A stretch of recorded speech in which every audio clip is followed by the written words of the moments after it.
Of the new school year is almost here, and families are busy getting their students ready to return. A big part of that, school supplies.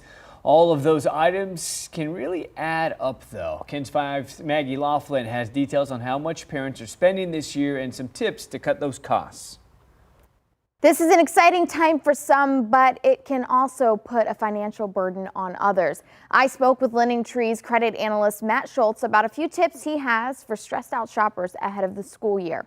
So first things first, it's no secret that prices have skyrocketed in the past year due to inflation. And although this can feel hard for parents, Schultz says it's best to narrow down what matters to your kid most. Making a budget, making a list of exactly what you want to get is really, really important because impulse buying is really what kills budgets.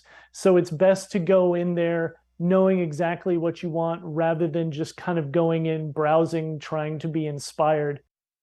LendingTree found that 46% of Americans will go back to school shopping for someone this summer, and listen to this, end up paying an average of $702. So prepping for these expenses is leaving 68% of back to school shoppers feeling stressed out. But it's key to get ahead of the game.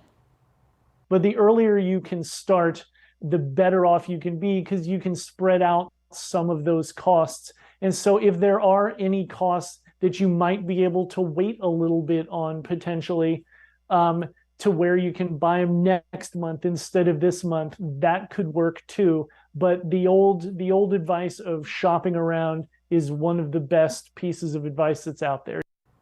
And here are some other tips to save some extra cash. You can reuse items like backpacks and lunch boxes, and you don't always need new things if they're still in good shape. Second, compare prices between retailers. You might find a better deal somewhere else.